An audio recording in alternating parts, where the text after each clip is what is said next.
This is the reading of the 5th segment of Decorated for Duty. It's a good part. All of them are good parts, but this is especially a good part. I have an offer for anyone who wants it to have a 50% discount on the purchase of any one of my ebooks. Simply send me an email. There is the email address on the book cover. And tell me which book you want, and I'll have your email. I enjoy using Zeal. It's easy. Most of the banks, I believe the bigger banks at any rate, offer it. It's just the same as writing a check, except it's digital. You just go to your homepage there at your bank, and up in your on the heading and whatever, it says transfer money, and it says Zeal, Zelle. It's a free application, no charge, and pretty easily done. They won't give you a lot of help with it. It's just like them having to do a stop payment on a check. They don't like doing it. That's the reason you pay that high price for doing it. But at any rate, send the $3.99. I will send the book in an email with an attachment that you can download and read it on your computer, device, whatever. It's electronic. It's an ebook. I can't afford a physical book. Pretty soon, nobody's going to be able to, with the high prices that they're getting to be and whatever. But at any rate, once you read the book, once you have time to read the book, once you get into reading the book, doesn't really matter to me. If you want your money returned, send me an email telling me why. I will quickly refund your money. That will do it for us. There will be no continuation for it to be done again. You can then, if you want to buy my books, I suppose, you can go to Smashwords and make the purchase there. It would be $6.99. And the second book you buy from me will be $6.99. I worked at doing this for a long time. My first book took me more than 7 years to complete and edit. And for me, that's hard work. I mean, it was. I was driving a truck, and when I had time, I'd get on the computer and write for whatever little time I had before I slept, bathed, did whatever I did on the truck. At any rate, let me know something. Please subscribe to this channel and hit the like button. Those two things help me immensely. It helps YouTube to see the validity of my work. It tells YouTube that you enjoyed or whatever, and at least looked and whatever. And I'm not getting a lot of payment for people looking at ads. None some days. But at any rate, do subscribe and like. If you want to share. Now then, that sharing goes to a list of people or a person, whatever, that you want to share it with, so that I hope they are readers and they enjoy my work. I am 81 years old. I am short on time left on this earth. So, at any rate, once I'm gone, I don't believe my wife has any interest in the books at all. She's never read one. Then couldn't care less, I guess. But at any rate, that's her doing. She works. She contributes. And so that's up to her. At any rate, subscribing and liking, that is so important. And it helps a lot. At any rate, we're going to start here. They've had a little disturbance on the trail. Please, let me go back. Please go and look at number 1, the first reading of Decorated for Duty, and read the second, read the third, read the fourth, and that will bring you up to speed on what is happening here to some degree. But anyway, those 4 to me are interesting. If they're not interesting to you at third, whatever, first, second, third, fourth, whatever, then 5th part won't be either. So that may save you some time. And you can see what my writings are like and how it's done and whatever. At any rate, I'm going to get a swig of drink here and start.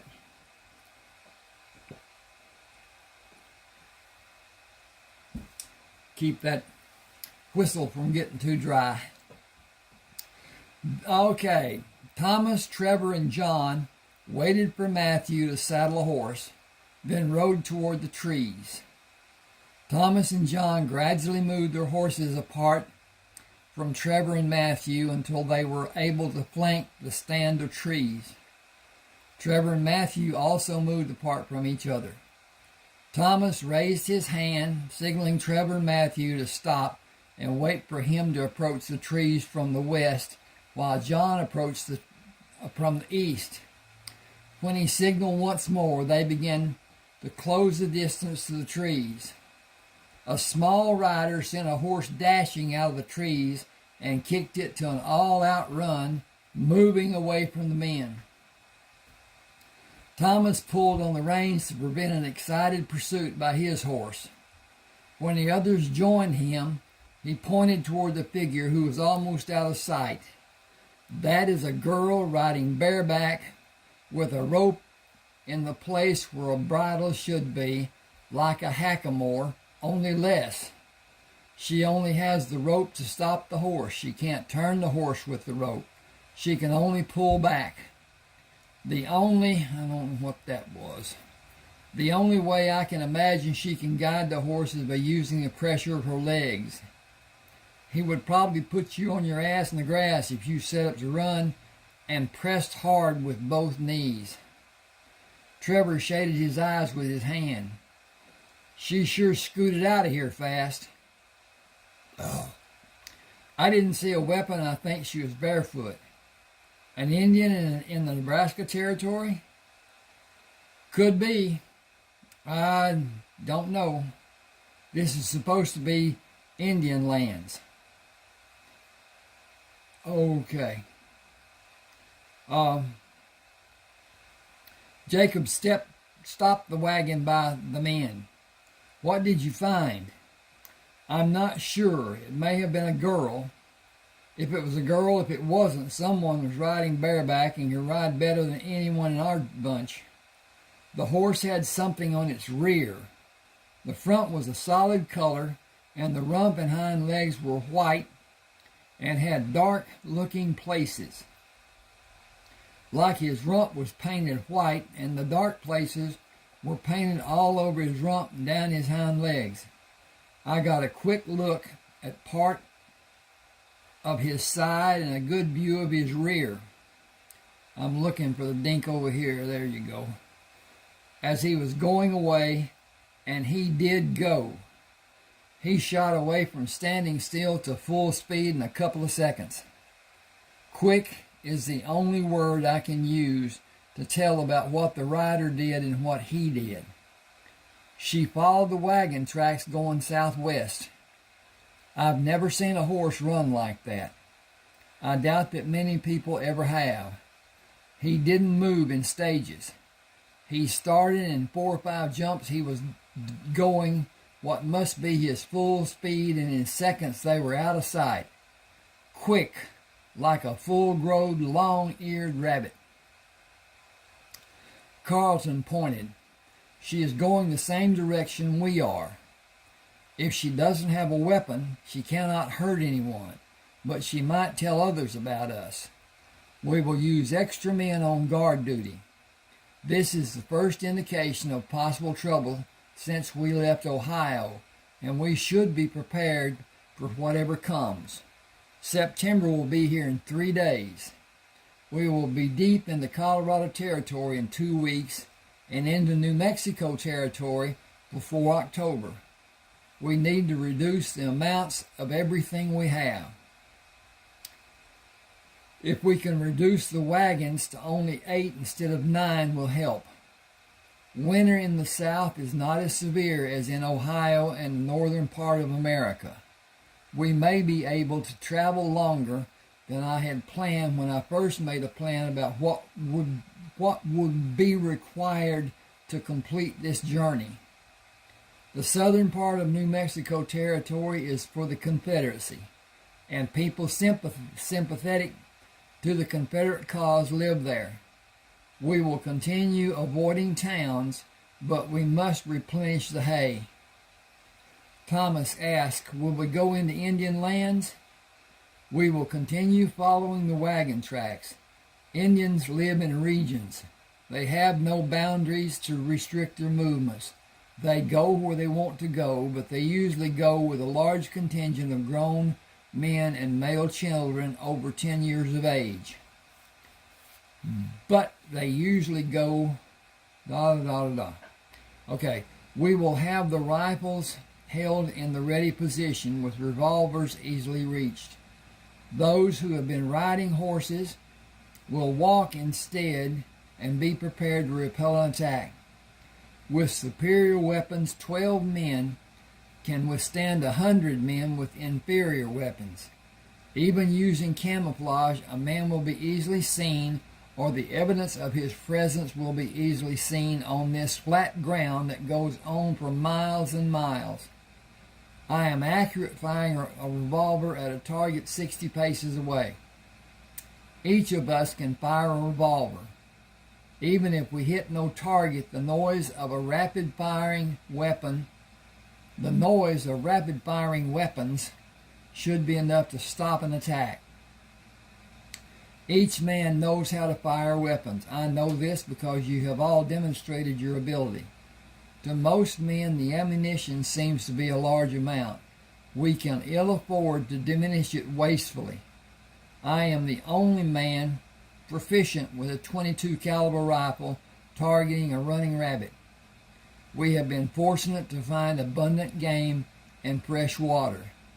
Our water barrels are full, which gives added weight to the wagons carrying the water. We have crossed large rivers on ferry boats, which we will do until we turn south. We will not cross large rivers or find running water to be as abundant moving south. We may be forced to make hard decisions with so little prospects. We need the men who are on the horses to ride a good distance from the lead wagon, keeping adequate spacing and alert for possible danger. You all know how to act and react to an attack. Indians use different tactics than we have been accustomed to. Imagine what you would do to attack a superior armed force. Thomas asked, Shouldn't you be one of the men on a horse? That is not my decision to make. We have been following needed protocols. I think it is what is needed. Ride ahead to talk about it with the men. I don't need to, and you are our leader. This is not something that needs to be voted on. Our lives are in your hands. They have been since Springfield, and you finagled our freedom. There is no jealousy among us, but you will act as our leader. You must know that we need your knowledge. We are in a wilderness without an idea of what needs to be done, where it needs to be done, or who needs to do it. We ask for you to lead. All of us ask. We will be quick to follow your orders and appreciate you giving us guidance. We fought using tactics on opposing forces we could see, and we had intelligence reports of their locations, and we could plan our defense or attack. We are lost on this flat ground and going days without seeing a single tree. We are hoping and praying that you are not. I was not the one who detected the horse and rider. It was one of our horses. I will not take your responsibilities from you by being the supreme leader. Every man in our company has abilities and able to act to protect his life and his possessions. I will not have the lot of you waiting for my command and stymie your need to make your own decisions in any fashion. I will sit a horse until it falls to the ground to be a vanguard, but someone in the wagon procession needs to lead, not to command, simply lead, and make decisions about the actions needed for our continuing journey and our return routine during the stops. I cannot focus on observing the landscape and watching for the needs of the wagons and the men. Pick a leader other than me when you stop next. The two men riding with me leading this procession will have our own regiment. I will direct our actions when force is needed. A quick response and a strong display of firepower will be key in convincing adversaries that we are not easy targets and will encourage them to withdraw and not return. Running from an adversary is not an option. It will not be done. Being smart in defeating an attacking body of men is the only final result, or we will be slowly slaughtered, one person at a time. Excuse me just a second. I need to check on stuff and see if it's going good and everything's okay and I'm not talking in the wind.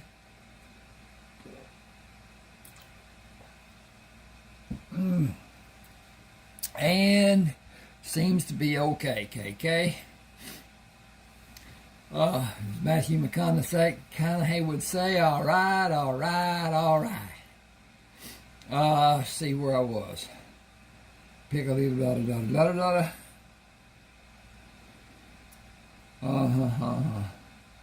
Okay. It is a tactic the American Indians has used for centuries. Pay heed to understand my thinking about their hit-and-run tactics. A killing shot in the back is still a killing shot. Killing a boy who's encouraged to kill us is as high a priority as killing a fully grown adversary. I will not draw a line to protect a woman either. All adversaries, that didn't click.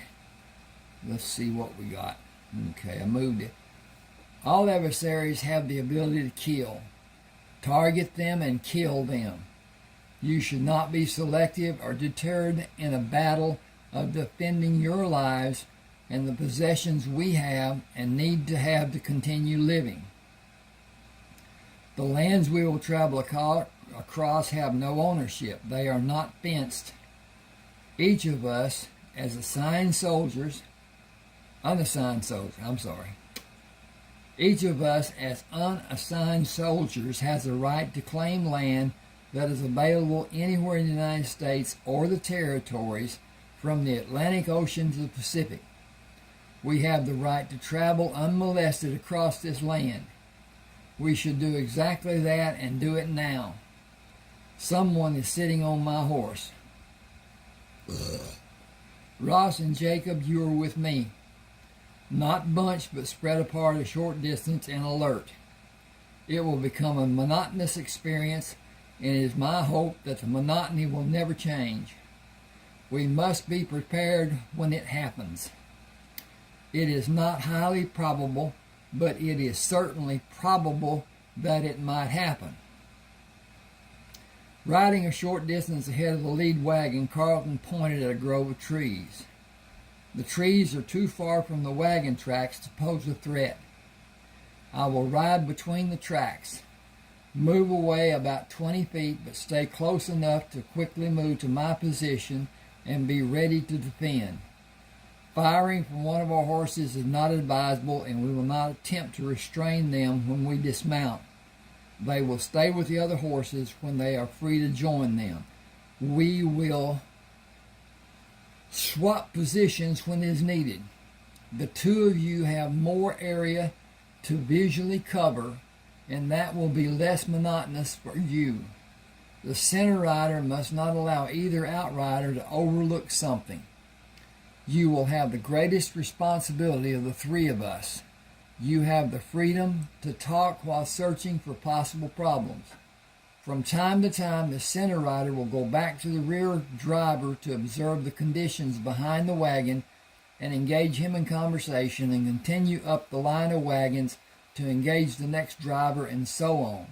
We should be at a trading post by the 10th of this month and replenish our supplies and buy ammunition. Jacob asked, "Do you have enough money to get us to California? You haven't asked us to help pay the costs you've been charged for the different purchases and payments for the river crossings." "We were paid when we were discharged. With the rank of captain, the conflicts I was asked to participate in, the wounds I received, the time I served as a medical assistant, and my time of service, I was handsomely rewarded. You, on the other hand, were grossly underpaid. That is money you will need when you are in California. How many battles were you in?" 447 campaigns were listed on my record. "Did you have rifles and handguns in all those battles?" "Since the first day. I traded for newer Henry rifles when they became available. I had problems replacing ammunition for both rifles and revolvers, but I was always prepared. I developed a method to reuse a spent casing by pushing the edges where the point of the hammer entered the butt of the shell and pounding it closed or almost closed. A paper patch was pushed over the affected area, and the chemical that formed the primer soaked the patch, which sealed the small hole, if there was one after the pounding was done. That is easily done with the copper casing. The brass casing are not as easy, and some of them cannot be reloaded. Please go on to a more pleasant subject, such as what you plan to do in California." "I am a carpenter and a wheelwright and a fair blacksmith. I'll always have work."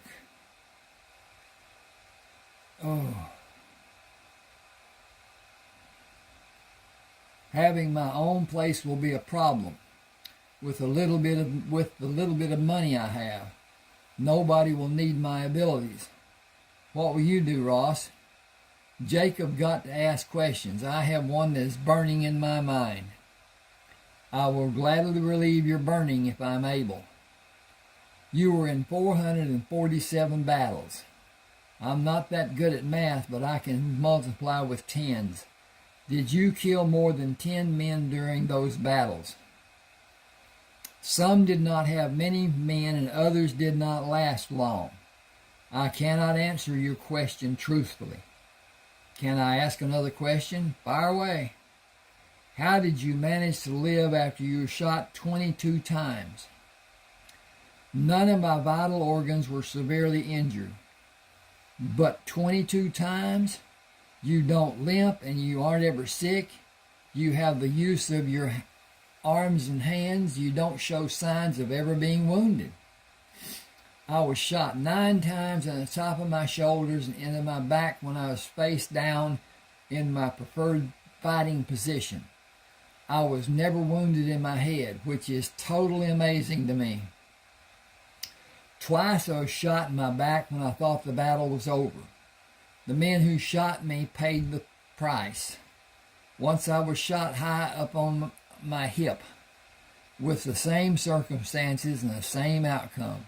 7 times I was wounded in my torso while I was advancing on Confederate positions. I fought until those battles were won. The most recent wounds were in my leg and in the hollow of my thigh. No bones were severely damaged. 2 ribs on my left side were struck in different wounds, but they were not broken. I used compounds and herbs to treat my wounds and stop infections. I used practices the so-called doctors say are worthless. I think I am proof they are valid treatments." Jacob said, "I saw you shoot so many men I lost count. You saved lives that day. I am thankful for that. I was wounded and couldn't do anything for myself or anyone. You big baby. It was little more than a flesh wound. It sure turned my apple cart upside down. Carlton laughed. My apple cart was wrecked so many times. I lost track of the number, and I was given a paper that has a figure of a man that was supposed to be used to record my wounds. Many of the descriptions and locations were written and not drawn. I will forever think of the waste of thousands of young men's lives that were lost for a purpose that escapes me. Why are we fighting? What is your opinion? I don't know for sure. Some say for equality. I don't know what that means. Some say to free the slaves, which I think is a good thing. But where will they go when their owners tell them he is not their caretaker anymore? Aren't slaves the property of the owners? Will the owners get paid for losing slaves? I have more questions than answers. That is pretty much all I know about the war. Got to change the page. It was the belief of many prominent men that the duration of the war would be a show of force, and the men of the South would bow their heads to the demands that would be their victory. And that would be their victory. It has been more than 3 years and no end is in sight. Young men die almost daily. I will go back to check on the wagons and the men. If you find a good spot to stop, we can have our noon meal. A place with trees for shade from the sun.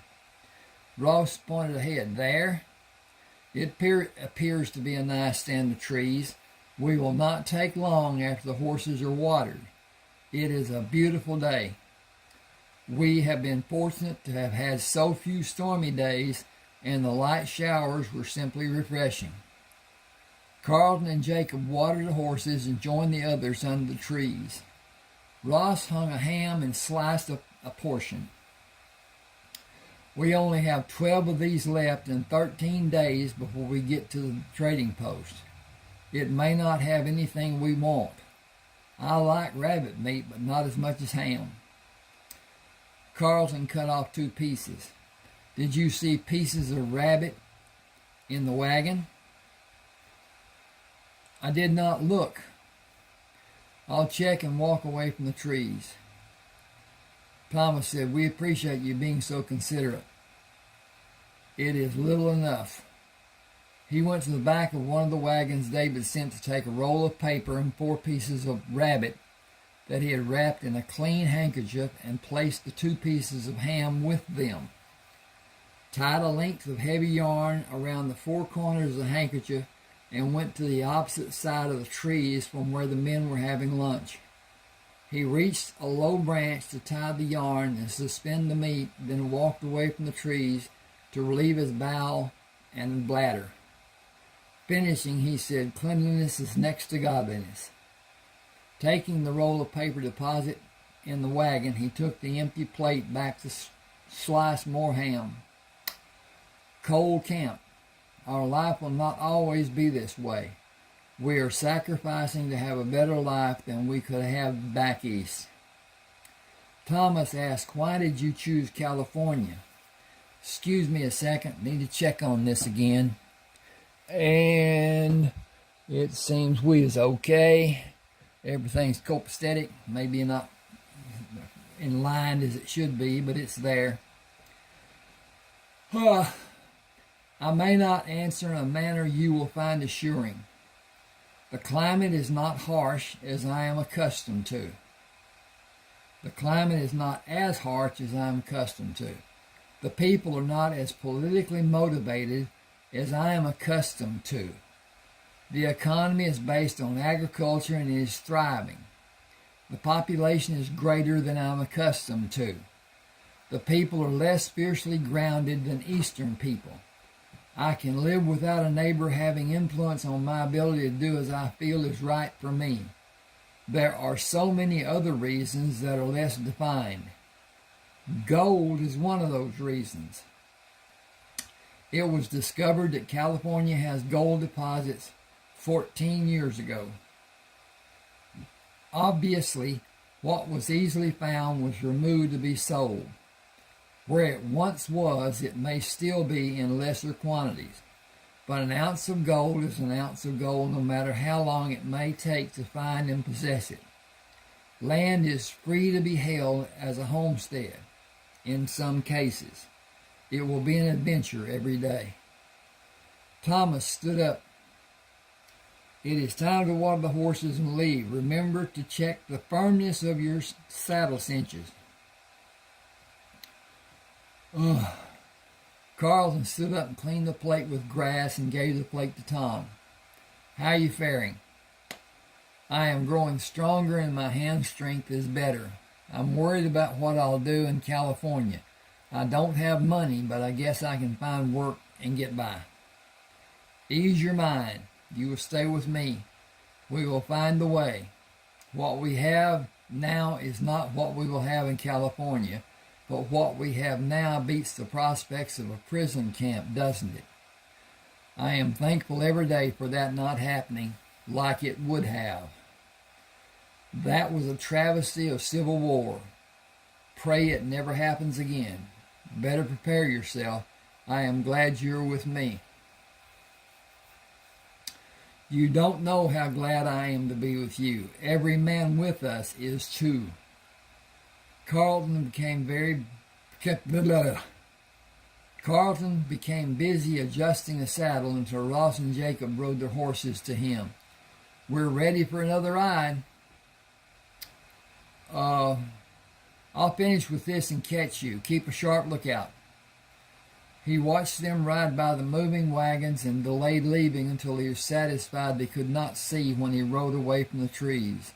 Riding around the trees, he retrieved the bundle of meat, rode back to the side of the trees where they had lunch, and tied the bundle where it could be easily seen. Riding around the trees, he turned the horse to the west and let the horse choose the gait it would maintain until he asked for more speed. He looked over his shoulder and allowed the horse to continue following the wagons. He was about to overtake the rear wagon when he saw a horse and rider at the trees. Waving his hand high in the air for the person to see, he urged his horse on to Jacob and Ross. Isn't this a beautiful day? Jacob pointed west. California is out west, but we aren't headed straight west. Why is that? It is a great barrier called the Rocky Mountains. Wagons can make the journey, but not without back-breaking work and only during the heat of the summer. In some areas of the mountains. I read that slowly and I shouldn't have. People place trust in a man they do not know to guide them through the passes and keep them safe. I am not so trusting. We will cross over the southern mountains, which are much less demanding. My greatest concern is the lava fields we must go around. We will see them next year. We cannot continue this journey later than the end of October. The sparse grasses will become less vigorous sometime in September and become dormant in October, early November. We cannot carry enough food for the horses without a sufficient amount of green grass along the way. A slight noise brought Carlton to be fully awake. The fire was burning low, and he heard John and Matthew talking in whispered tones. He stood up and let his shadow cast on their positions. Pulling a knife from the ham, he sliced two pieces and carried them out of the firelight toward the shadowy figure. Without speaking, he held the sliced ham out in his open palm and waited. And time to turn the page. Savoring the meat, she looked up at Carlton, turned and quickly disappeared into the night. Good night. He returned to the bedroll and turned onto his side. This has been a great day. The nights are getting cooler. She will find food and a blanket waiting for her tomorrow morning. Thomas brought 2 cups of coffee. turn over and sit up and tell me what just happened. Is it the girl on the horse? I did not attempt to hide what I did. You did when you were back in the trees.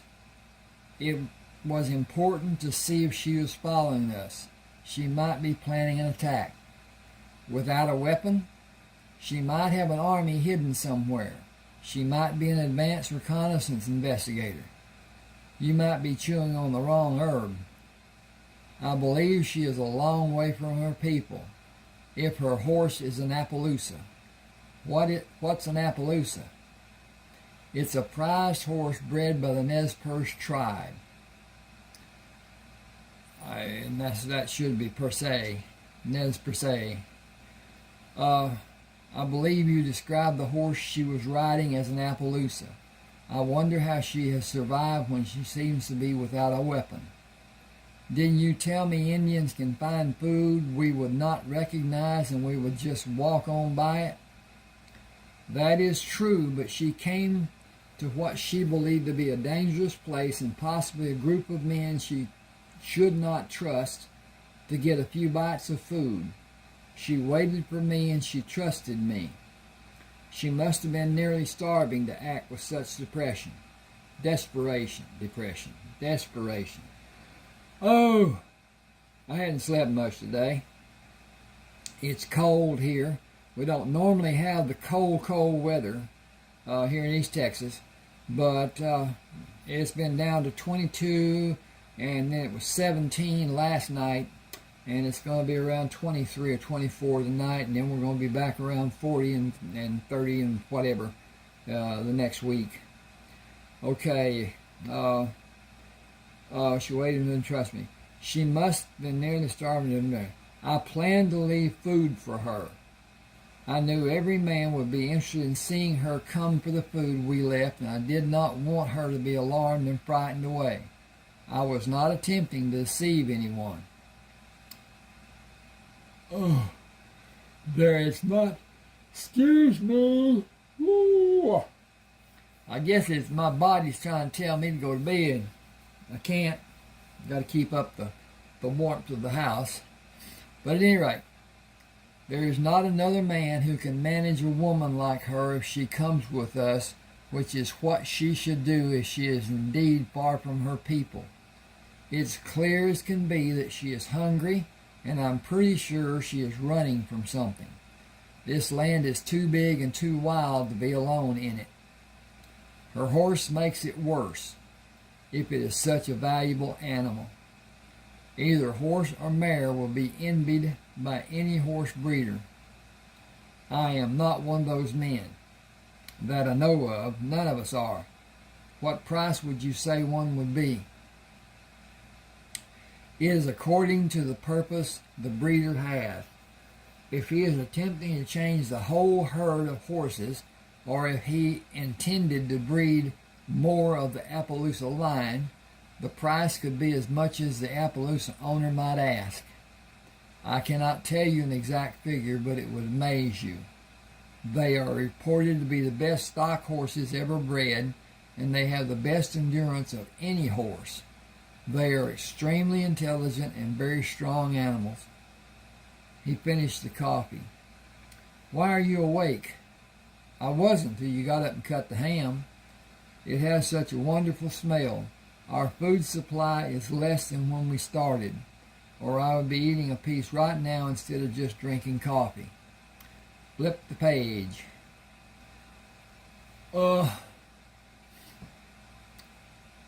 If she comes with us, men will try to take the horse. Knowledgeable men might. Prudent men would not. We have more firepower than much of the Confederate Army. I want to go find her. How would you convince her she will be safe with 12 men who are not her people? We do not know what language she speaks, but we know we cannot communicate with her. There is too much trust required by her. I know she is gentle. That was my first concern. I know she is not afraid of me and possibly not any of us. Her own self-protection is the only reason for her to come to us. I do not want I do not know what may prompt her to go with us. I intend to leave enough food to help her. I tied a packet of food in the trees high enough for her to sit on her horse and reach it. An animal on the ground could not jump that high. We need to take the small caliber rifles to hunt rabbits tomorrow and cook enough to supplement our meat supply. I intend to leave dried beef and save another handkerchief. Huh. Okay. I tied.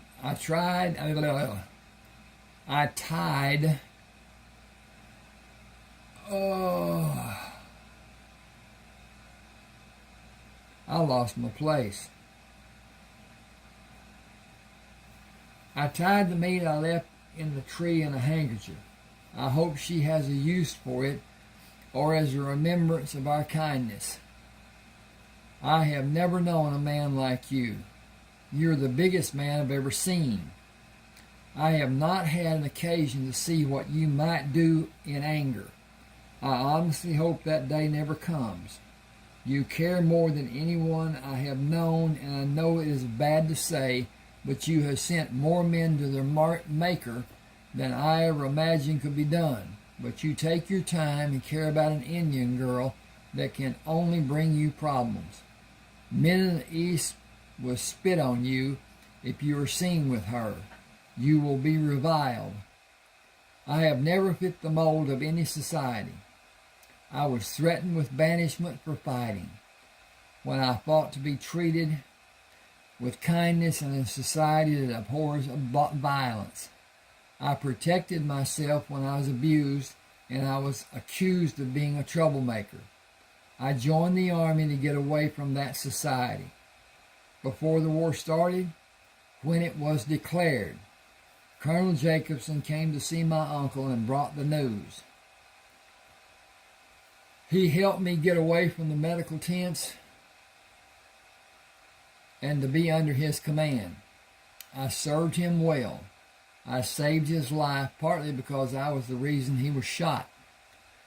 He sat in Colonel Forrester's tent and ignored me when we left.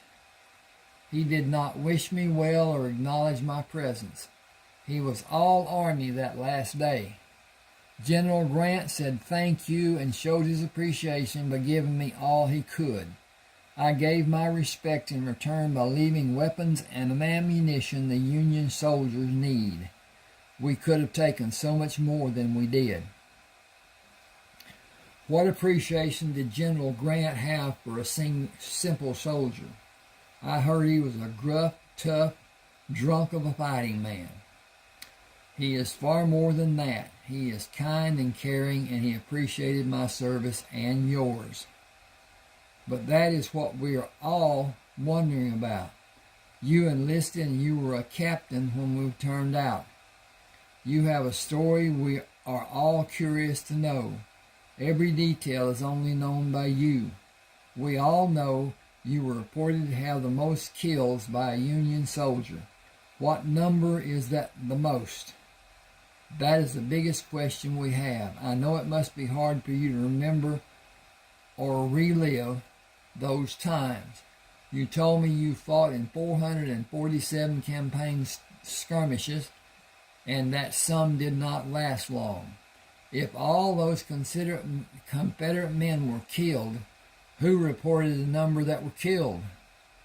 Union soldiers. Spies in our ranks reported to the Confederates. Think of that.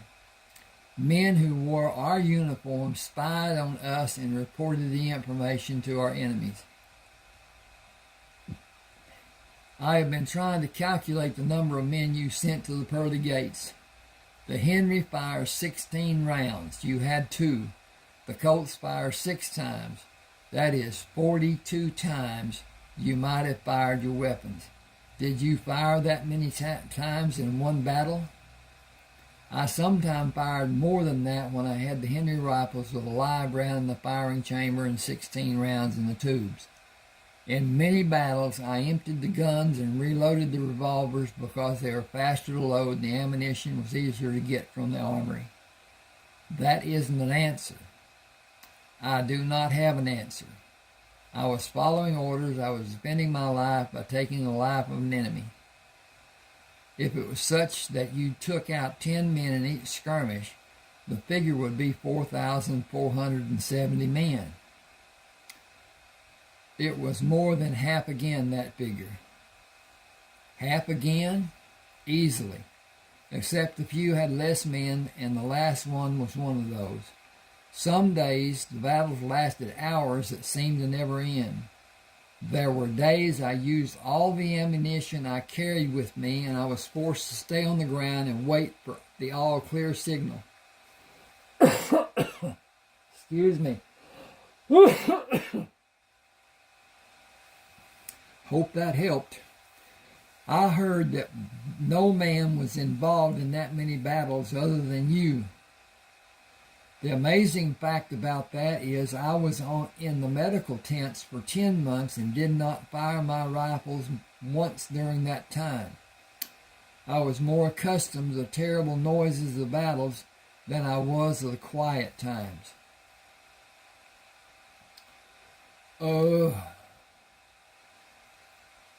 More than the figure we were told? It is difficult to believe, but consider the number of battles I was in. I had no way to know the body count until Major Nielsen told me. What did he tell you the figure was? Over 5,000, possibly more than 6,000. It was reported that I carried more firepower than 20 Union soldiers. That was not true during the last months I served.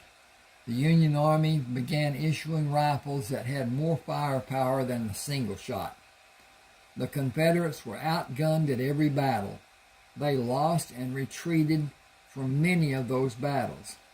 The number of wounded and captive soldiers on both sides is remarkable. Would I be safe to assume that you eliminated more than 5,000 men by wounding or killing them? It is safe to say, but it might be closer to 6,000. I have no way to know, and now that it... I have no way to know, and now that it is behind me, I want to leave it behind me. I want to forget every detail. Talking about it does no good for anyone. Those that experienced war have no desire to relive it, and those who did not cannot understand how terrible it was. We will endure scars inflicted by the war forever. We will forever be in readiness for what may be coming. We will never overcome that extra desire to survive. We walked, ran, crawled in the shadows of death. That cannot be understood by a person who was not in the military or lived with the threat of dying. I lost my best student and my best friend. I saw him die. Rayford Coleman was a hell of a fighting man, and he had so much to live for. I miss him every day. I will miss him the rest of my days. He placed the cup on the ground, rolled on his right side, and pulled the blanket up to his ear. Good night, Thomas. You have my permission to tell the others what you may remember.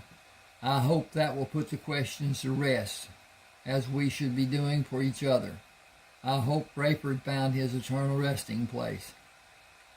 After breakfast, Carlton prepared a plate. I intend to saddle my horse and sit on him while the party moves away. I will face the direction the wagons are going, and I will hold the plate of food for her to see and wait until the wagons are almost out of sight. If she does not come to me and eat as we are following the wagons, I will eat the food and abandon her. It will not take valuable time to attempt to help if she is not responsive. If she comes with us, we will all respect her and treat her as we would a baby sister. She will not belong to any man, and she will be expected to do her share. Does everyone agree?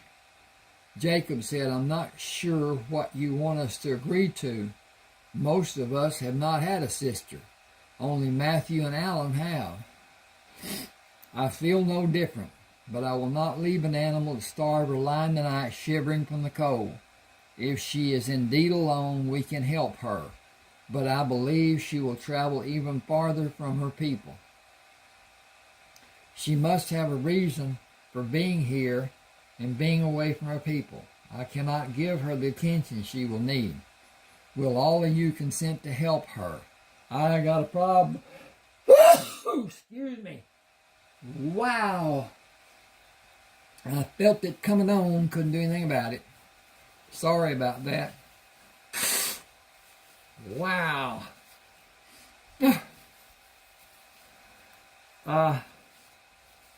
That was not intentional. Okay. I got to do a little repair work here. Oh, I'm going to do that. Back that up. Make that a capital. Oh, most of us have not had a sister. Only Matthew and Alan have. Okay, that's 2 sentences. Hang with me just a second. I need to relieve, I hope, something, maybe.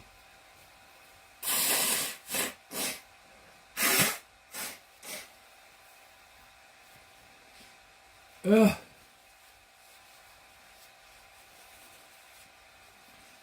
wish I understood why we sneeze. I am educated, degreed. The degree was not for much. Majored in elementary education. Did not apply for graduation. Got a degree in manufacturing engineering, 2-year degree. And within 2 years after I got out of college, left college, computers came into being, and numerical control went out the door. Numerical control is for better, less than whatever, in description, it's a tape that runs through, and with coding as it is, guides the machines that it instructs with that tape. The computer did it quicker and better, whatever. Just had one program, did not need to be retaped. But at any rate, that was what it was all done for. Okay. Only Matthew and Alan have had a sister. I feel no different, but I will not leave an animal to starve or lie at night shivering from the cold. If she is indeed alone, I think I already read this, we can help her, but I believe she will travel even farther from her people. She must have a reason for being here and being away from her people. I cannot give her the attention she needs. Will all of you consent to help her? We will and be glad to do it. Who will teach her our language? I suppose we will teach by association. All she will hear will be English. Thomas scraped loose soil to cover and extinguish the fire. We will allow the horses to move. Change the page here. I need to check on this again too. We're the horses at a slow pace until they catch us. Give me just a second. Yeah. Carlton mounted and took the horse away from the smoke of the dying embers. After the riders and wagon left the position Carlton stayed in, he spoke in a loud voice. You only have a few minutes before I leave. He heard her voice before he heard the movement of the horse. I am here. You speak English? I'm such a fool. I should have talked to you. I enjoy hearing your voice. I have so many questions. You said you would not wait, that I only have a few minutes. You will be forced to eat while we ride. Would that be a problem for you if you were the one? If I was hungry? At any time. Will you stay where you are? I will. He pulled in the reins to back the horse and look at the Appaloosa, pushed his heels into the side of his horse, and turned him to move around the Appaloosa, stopped and admired a beautiful woman. You are no girl. Are you as old as me? I'm 21. When will you be 22? At the end of March next year. I am older than you. We should go. We can walk the horses until you finish eating, but you do not need to hurry. I have been eating roots and small animals. We have been hunting rabbits for meals and eating ham. It is not cured to allow the original taste to remain. What is your name? My name is Carlton. I was named Mihel Hea How Pichukuji Baba. That's first tradition. In English, it means morning dawn. I couldn't pronounce that. Me Iwa House Pawan Ma. Boy, can you believe that language? In English, it means morning and dawn. My father called me Joy. Will you give me freedom to ask questions that I may not know if they bring you sadness? Why am I here? That is one of my questions. The troops make war on my people because the white men want our land. It has a plentiful amount of low-grade gold. I have much gold buried in this half-filled pouch under my right leg. Men have tried to steal Amicha. She outran them. I have searched for a place with people who will allow me to live near them. I have not found such a place. You will be welcome in California if you come with us. It seems the only way. Click. You can continue as you have been. You will allow it. I will not stop you. I will let you keep your pride and follow you, but I will not make trouble for you. We will handle any trouble that might come. You have many guns. Have you seen them? One is in the boot, and you wear two. Do you have more weapons in the wagons? That is lesson number 1 for me. I gave no thought to my response. I will remember and understand that you're an intelligent woman. I will show you respect. I apologize. We have much to learn about each other. I will enjoy our time together. Do you have a plan to leave us? No one knows what tomorrow brings. Overtaking the last wagon, Carlton said, "Good morning, Tom." "Gol dang, she's pretty. Why don't you ask if she wants to ride with you? Why would you want to sit back here and watch the ass end of John's wagon?" Ask another question. How are you this morning?" "I am fine, thank you. I might ride with you sometime. You may have information that could be useful to me." "Well, I sure did not expect you to talk English to me. Pardon me, if you will. I did not know what to expect from you either. We both blundered." "Your English is better than mine. I'll be happy if you stayed with us if you can." "It's a mighty pretty horse. I call her Angel. She will come to you if you call her with your hand behind you. Of course, you should have a treat for her. She will expect it." "Thank you, ma'am. You honor me, Tom." Carlton said, "I am needed at the front. If you will, please excuse us. Remember here, at the rear of this train. I anticipate talking to you later, Tom." "Yes, ma'am. Me too." Continuing, Carlton spoke to John as they moved by his wagon, then Trevor, then Clyde, then Kenneth, then Alan, then John, then Matthew. They slowed their horses beside Thomas. "I'll be hornswoggled. You have to be the prettiest woman I ever seen. Was the food tasty?" "I appreciate your compliment and for providing my breakfast." "Both were my pleasure. Can you teach me how the people cook?" "I will try, but will you be an attentive student?" "We are a long way from our homes, and we have not taken time to cook a proper meal, other than occasional rabbit. Your cooking will make you a favored member of this clan of wayfarers." "I hope to be. I am called Joy. What is a wayfarer?" He tipped his hat. Samuel Thomas, ma'am. I'm a wayfarer is a poor traveler.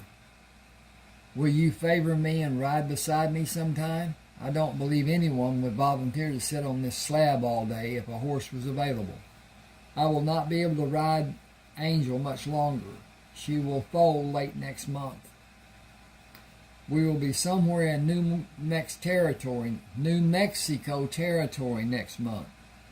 For me, it has been from the top of America, and New Mexico territory will be the bottom, as the maps show. Carlton patted Thomas on his leg. Sam? Carl? That is better, isn't it? Shorter and easier, Carl. Later, Sam. Joy, I want you to know I'll be able to watch for your safety with those 3 scalawags. May I wave from time to time to merely tell you hello and that I remember you are here? It will give me great pleasure on my dismal journey. I have transportation. That means I'm above being a wayfarer. Okay, I'm going to quit here. YouTube has a limit on video length. I'm not certain what it is. I haven't reached that so far because I hadn't had an announcement, hadn't been shortened off or whatever. At any rate, please subscribe to my channel. Please hit that like button. It means so much. And now, if you will share, that will help so much. Comment if you like. If you want a book, let me know, and we'll work something out for the good of both of us. At any rate, thanks for being with me. I'm going to click off here.